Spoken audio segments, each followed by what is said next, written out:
سينما سمري سمري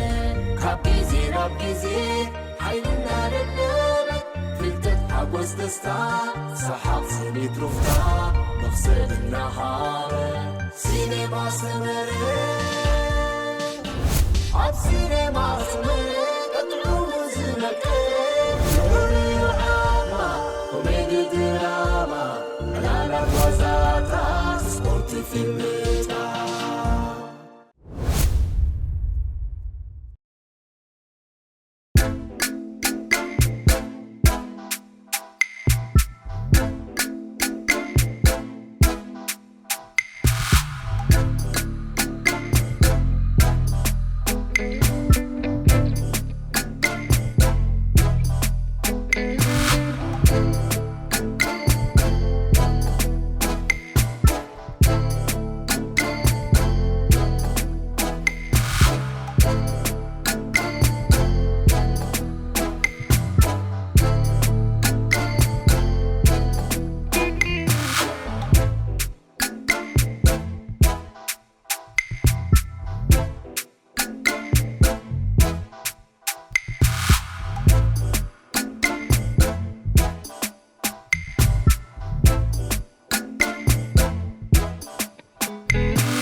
سجنيت زبالة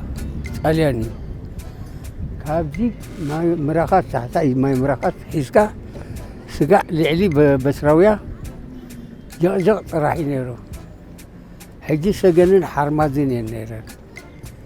سيسبقا واحدي زر ينيرو وتحتي يبوتون ينيرو حجي بزي لك سجن نيران أبدي حرمات نيران دحار حزبي أم بزحو مش مسئ بزيئة نسلد وريدن بقى نعلي كده ني اسمه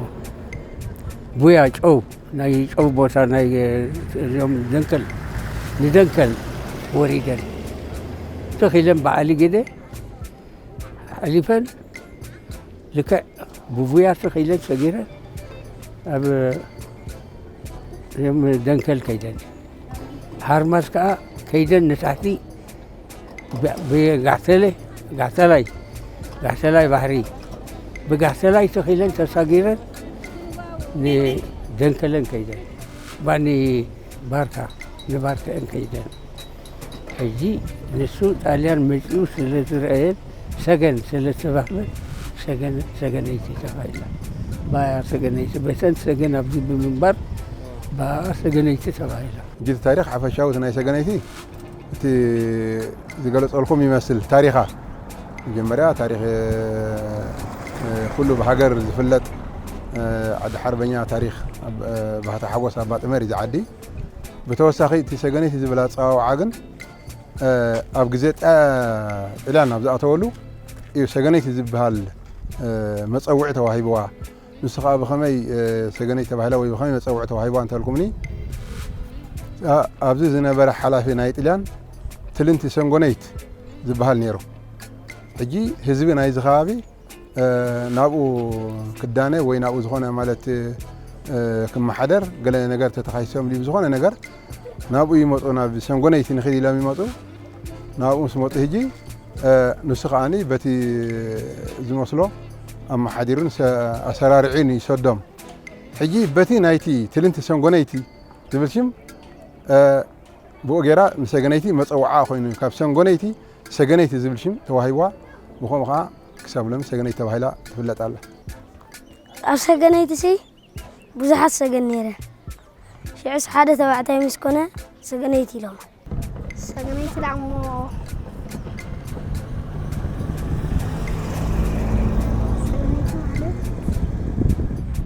أنا يفلتاني هو سجنيتي خبال كلس كوين سمعنا ناي مالتي بوزحت سجنات سلزنا برا كابت سجنات زنوار سجنيتي بقوم متطوعة سجنيتي كوين سمعني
ሰገነይቲ ልክዕ መፅኢ ጣልያን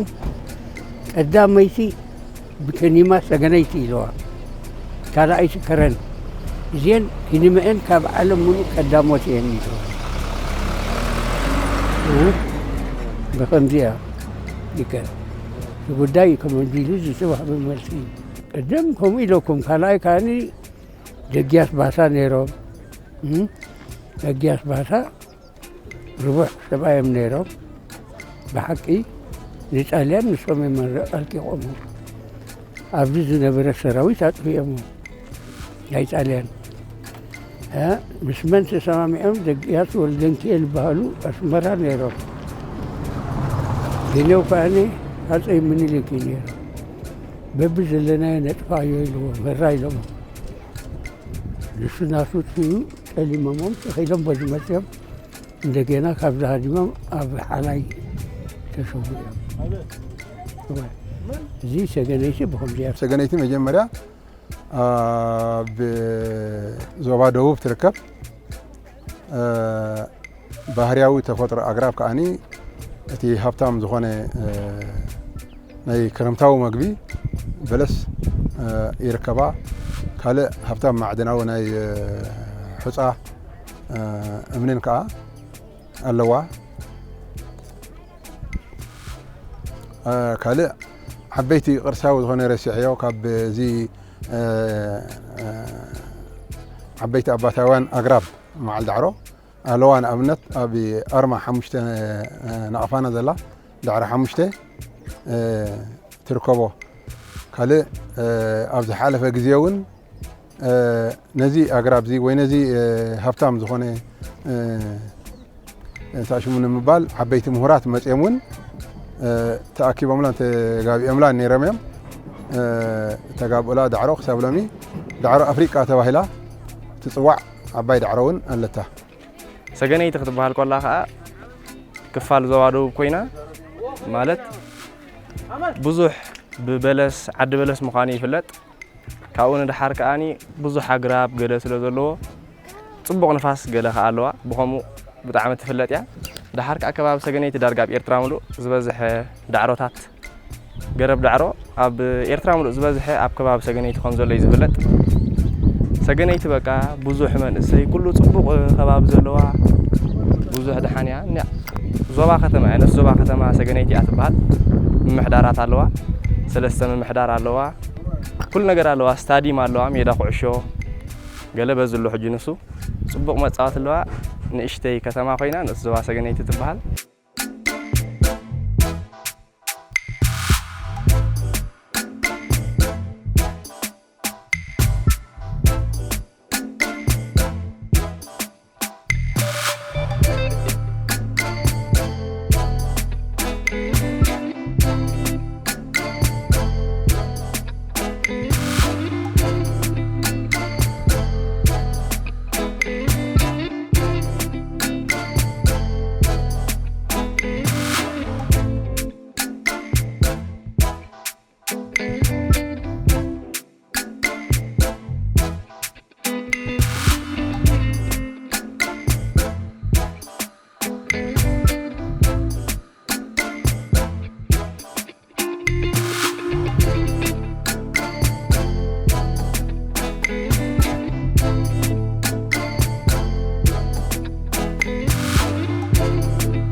ومجمريا بمعراب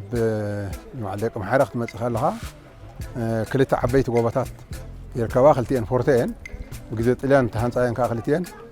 فورتا عبن فورتين شي وي كاني يا نابز نصغامنا زلا فورتو حقن حرت بحال اذا حدا فورتا كاني عب فورتو ناي عرد طليان زعابه فورتو الوانا ابنت اب غزي سوعان شوعتن ከተማታት ከረማ ከለዋ ኸኣኒ ዓበይቲ ታሪኻዊ ፍጻሜታት ከም ተፈጸማ መዓል ወልደንክኤል ሃይለ ተሰውእሉ ኣጋጣሚ ዓብ ታሪኽ ዓወት ተፈጸማ እያ ብመንጽር ናይቲ ማለት በቲ ናይቲ ታሪኽ ናቶም ብምባል ከኣኒ ኣብ እግሪ ዝዓቢ ፎርቶ ሓወልቲ ስዋኣት ኣብኡ ተደኪኑ ይርከብ በለስ እንተኾይኑ ልክዕ እዚኦም ቅዱስ አቡነ ያዕቆብ ካብ ኢሳይያስ ሓንቲ ገልዲ በለስ ሒዞም መፅኦም ሓንቲ ገልዲ በለስ ሒዞም ኣበይ ኣብዞም እንታይ ዝበሃሉ ናይ ትግራይ እንታይም ስሞም ኣታቶም ኢሮብ ኣብ ኢሮብ ኣንቢርዋ እዋ ዓሊቴና ኣንቢርዋ ካብኡ ምስ ኣንበርዋ ኣብዚ ካህዲ ምስልሚን ምስ ክርስቲያን ተሳሚዖም ሓደ ኣብነት ክኾኑ ኢሎም ክገብሩ ሰሚዖም በርደግ ኢሎም ታፍርቃ ሒዞማ መፅኦም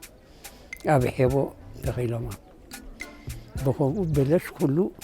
ብኣቡነ ያዕቆብ ዝመፀ በለስ እዚ ወድሓንኩም ብደቀም ሓደ መፂኻ ሕጂ እቱው ክትብል ኣግራብ ኣሎ ዓበይቲ ቀላሚጦሳት ገለ ፅቡቕ ኣሎ ኣብቲ ከባቢ ንሰገነይቲ ቅድሚ ምእታውካ ሕጂ ሚኒስትሪ ሕርሻ ኣሎ እቲ ከባቢ ብጣዕሚ ፅቡቕ ልሙዕ ለምዕ ሪኢኻ ተኣቱ ቅድሚ ሰገነይቲ ምእታኻ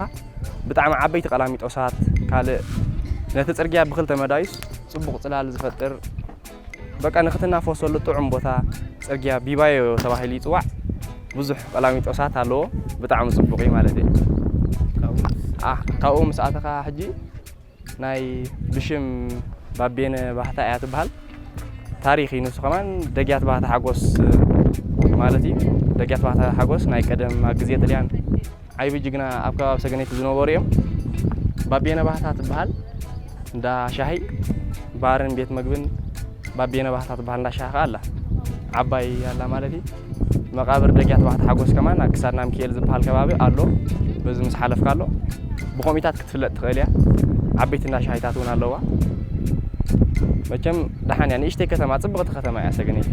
ውሽጢ ምስ ኣተኻ ዘለናይ ቦታ ንኻትረክብ ቢያሳ ተባሂሉ ፅዋዕ ካልእ ሕጂ እኳ የለን እምበር ዓበይቲ ግራብ ንኽትሪኦም ዘፍርሑ ዓበይቲ ቀላሚጦሳት ነይሮማ ምዚ ግዜ የለውን እዚ ክትኣተወሉ መጀመርያ ከምዚ ዓንተ ቦይ ዘለኩም ከኣኒ እዛ መጀመርያ ጫፍ ክትኣቱ ከላ ብዛ ናይ ኬላ መጀመርያ ዝልለየሉ ማይ ምራኻት ተባሂሉ ፅዋዕ ማይ ምራኻት ከኣኒ ካልእ ከኣነ ዝና ክገልፀሉ ዝኽእል ነገር የለን ኣብ ግዜ ባዕዲ ግን ኣብ ግዜ ሃይለ ስላሴ ብቀይ ሽብር ዝሕረዱን ዝቑረፁን ዝነበሩ መንእሰያት መለለይ ኣሰርናቱ እዩ ማይ ምራኻት እውን ዓያል ተዘክሮታት ኣለዋ ማለት እዩ እቲ ሕብረት ምትሕብባር ኣሎ ብጣዕሚ ፅቡቕ እዩ ደሓን እዩ በቃ እቲ መንእሰይ ይሰርሕ ኩሉ ናይ ንግዲ ኣሎ ናይ ንግዲ ቦታ እያ ከተማ እያ ክነግድ ይኽእል እዩ ዝጓስ እውን ጉስነት እውን ደሓን እያ ከም በረኻታት ስለ ዘለዋ ንጉስነት ዝኸውን ቦታ እውን ኣለዋ ደሓን እዩ ኩሉ ኣለዋ ማለት እዩ ኣፍላጋት ገለ ከዓ ስለ ዘለዋ ንጉስነት ብዙሕ ኣሸጋሪ ይኮነን ማለት እዩ ዝዓዲ ብከምኡ እውን ይናበር እዩ መንእሰይ ማለት እዩ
زمن كابيزي رابيزي حيلنا للنبت فلتت حبوز دستا صحاب سنيت رفتا نفصل النهار